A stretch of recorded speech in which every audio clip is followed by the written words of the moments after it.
última generación, M.L. Andreasen.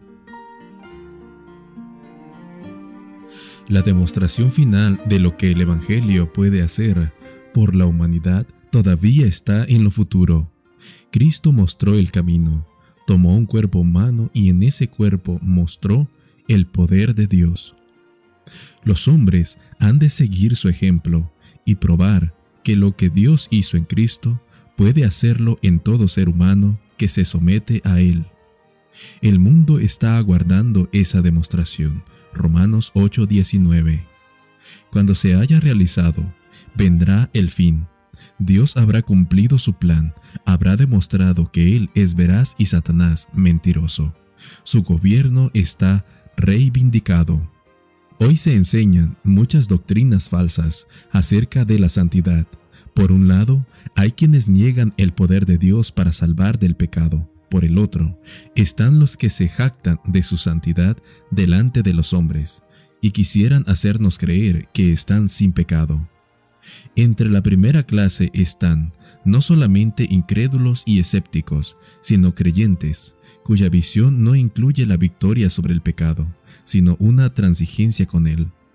En la otra están los que no tienen un concepto justo ni del pecado ni de la santidad de Dios, cuya visión espiritual está tan dañada que no puede percibir sus propias faltas y por lo tanto se creen perfectos, y cuyo concepto de la verdad y la justicia lo estiman superior al que se revela en la palabra.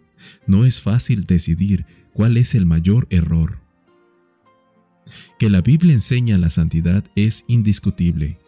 Y el mismo Dios de paz os santifique por completo, y todo vuestro ser, espíritu, alma y cuerpo, sea guardado irreprensible para la venida de nuestro Señor Jesucristo. Primera de Tesalonicenses 5:23. Seguid la paz con todos y la santidad, sin la cual nadie verá al Señor. Hebreos 12:14. Pues la voluntad de Dios es vuestra santificación. Primera de Tesalonicenses 4:3. La palabra griega agios, con sus diversas formas, se traduce santidad, santo, santificar, santificado, santificación. Es la misma palabra que se usa para designar los dos departamentos del santuario y significa lo que ha sido puesto aparte para Dios. Una persona santificada es una persona cuya vida entera está dedicada a Él. El plan de la salvación debe necesariamente incluir no solo el perdón del pecado, sino la restauración completa. La salvación del pecado es más que el perdón del pecado. Lógicamente, el perdón presupone el pecado y se lo da a condición de que rompamos con él. La santificación es apartarse del pecado e indica la liberación de su poder y la victoria sobre él. El primero es un medio de neutralizar el efecto del pecado. La segunda es la restauración del poder para obrar la victoria completa. El pecado, como algunas enfermedades, deja al hombre en una condición deplorable, abatido, descorazonado. Por causa de él, tiene poco control de su mente, la voluntad le falla y no puede hacer lo que sabe que es correcto, ni aun con las mejores intenciones. Siente que no hay esperanza, que suya es la culpa, y el remordimiento llena su alma.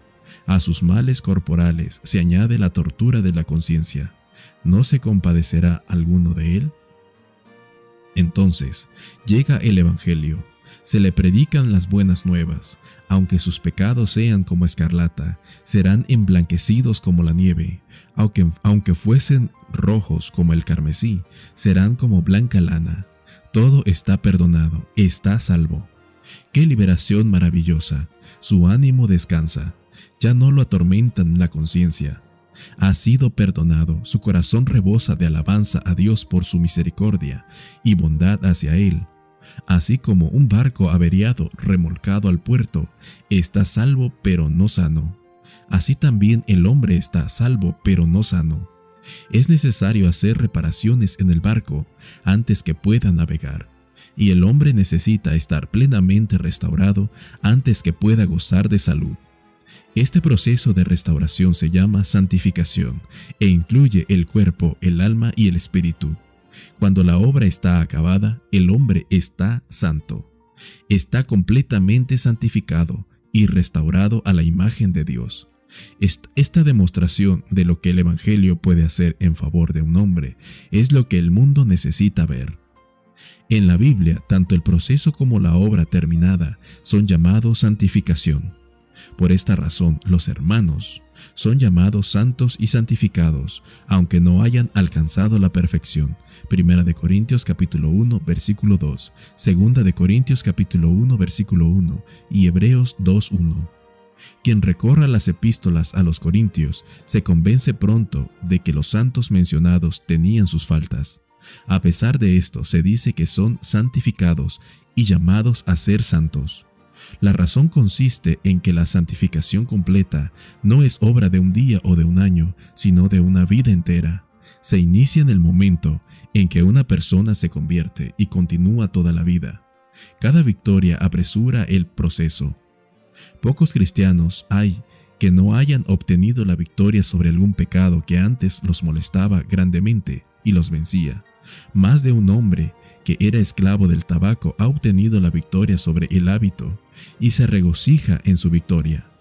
El tabaco ha dejado de ser una tentación, ya no lo atrae más, tiene la victoria. En ese punto está santificado, así como ha sido victorioso sobre una tentación, puede llegar a serlo sobre todo pecado. Cuando la obra haya sido terminada, cuando haya adquirido la victoria sobre el orgullo, la ambición, el amor al mundo, sobre todo mal, estará listo para la traslación. Habrá sido probado en todos los puntos, el maligno habrá venido y no habrá hallado nada. Satanás no tendrá más tentaciones para él, las habrá vencido todas. Se destacará sin falta, aún delante del trono de Dios. Esto pondrá su sello sobre él, estará salvo y sano. Dios habrá terminado su obra en él.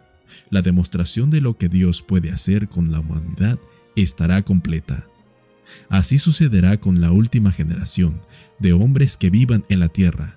Por su medio, Dios hará la demostración final de lo que puede hacer con la humanidad. Tomará a los más débiles de los débiles, a aquellos que llevan los pecados de sus antepasados, y en ellos mostrará su poder. Estarán sujetos a toda tentación, pero no cederán. Demostrarán que es posible vivir sin pecar, es decir, que harán la demostración que el mundo ha estado esperando y para la cual Dios ha estado haciendo los preparativos. Será evidente para todos que el Evangelio puede realmente salvar hasta lo sumo. Dios será hallado veraz en sus dichos. El último año traerá la prueba final, pero esta tan solo demostrará a los ángeles y al mundo que nada de lo que el maligno haga puede conmover a los escogidos de Dios. Caerán las plagas, se verá destrucción por todos lados, se hallarán frente a la muerte, pero como Job, se mantendrán firmes en su integridad. Nada podrá hacerlos pecar. Guardarán los mandamientos de Dios y la fe de Jesús. Apocalipsis 14:12. En toda la historia del mundo, Dios ha tenido sus fieles. Estos han soportado la aflicción, aún en medio de gran tribulación, y aún bajo los ataques de Satanás, como dice el apóstol Pablo, han logrado por la fe obrar justicia. Fueron apedreados, aserrados, puestos a prueba, muertos a filo de espada. Anduvieron de aquí para allá cubiertos de pieles de ovejas y de cabras. Pobres, angustiados, maltratados, de los cuales el mundo no era digno, errando por los desiertos, por los montes, por las cuevas y por las cavernas de la tierra. Hebreos capítulo 11 versículos 37 y 38. Y en adición a esta lista de testigos fieles, muchos de los cuales fueron mártires por su fe, Dios tendrá en los últimos días un remanente, un rebaño pequeño, por así decirlo, en el cual y por medio del cual dará al universo una demostración de su amor, su poder, su justicia, que con excepción de la vida piadosa de Cristo en la tierra y su sacrificio supremo en el Calvario, será la demostración más abarcante y concluyente de todas las edades. En la última generación de hombres que vivan en la tierra, quedará plenamente revelado el poder de Dios para la santificación. La demostración de ese poder es la vindicación de Dios. Eliminará cualquier acusación que Satanás haya presentado contra él. En la última generación, Dios queda vindicado y Satanás derrotado. Tal vez esto necesite ampliarse un poco más. La rebelión que se produjo en el cielo e introdujo el pecado en el universo de Dios debe haber sido algo terrible para Dios y para los ángeles. Hasta cierto momento todo había sido paz y armonía. La discordia era desconocida, solamente el amor prevalecía. Luego, ambiciones profanas conmovieron el corazón de Lucifer. Este decidió que quería ser igual al Altísimo. Iba a ensalzar sus óleos sobre las estrellas de Dios. No solo esto, sino que se proponía sentarse en el monte del testimonio a los lados del norte. Isaías capítulo 14, versículos 12 al 14. Esta declaración equivale a intentar deponer a Dios y ocupar su lugar. Es una declaración de guerra. Donde Dios se sentaba, Satanás quería sentarse. Dios aceptó el desafío. No tenemos declaración bíblica en cuanto a los medios empleados por Satanás para ganar a su bando una multitud de ángeles. Es muy claro que mintió. También es indisputable que desde el principio fue homicida. Juan 8:44. Como el homicidio tiene su comienzo en el odio, y como este odio culminó con la muerte del Hijo de Dios en el Calvario, podemos creer que el odio de Satanás no se dirigía solamente contra Dios el Padre, sino también y tal vez especialmente contra Dios el Hijo. En su rebelión, Satanás fue más lejos que una simple amenaza. Levantó realmente su trono diciendo: yo soy un Dios, en el trono de Dios estoy sentado. Ezequiel capítulo 28 versículo 2. Cuando Satanás estableció así su gobierno en el cielo, lo que estaba en disputa quedó bien definido. Ninguno de los ángeles podía ya estar en duda. Todos debían decidirse en favor o en contra de Satanás. En caso de rebelión, hay siempre algún agravio, real o imaginario, que se presenta como pretexto. Se levanta descontento en algunos, y al no conseguir que se remedien las cosas, recurren a la rebelión. Los que simpatizan con él, causa rebelde, se unen a ella. Los demás permanecen leales al gobierno y deben correr riesgos en relación con su capacidad de sobrevivir. Se llegó aparentemente a una situación tal en el cielo. El resultado fue la guerra. Hubo una gran batalla en el cielo. Miguel y sus ángeles luchaban contra el dragón, y luchaban el dragón y sus ángeles. Apocalipsis capítulo 12, versículo 7. El resultado podría haber sido previsto.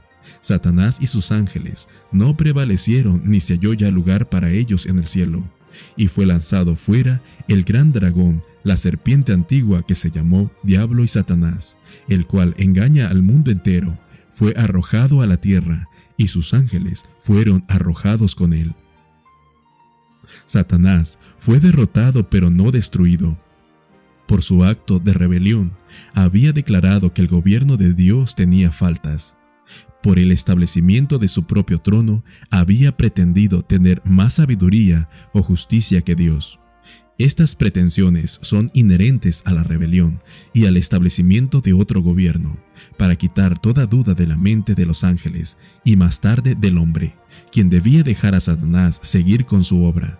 Durante los últimos 6000 años ha estado demostrando al universo lo que es capaz de hacer cuando se le da la oportunidad.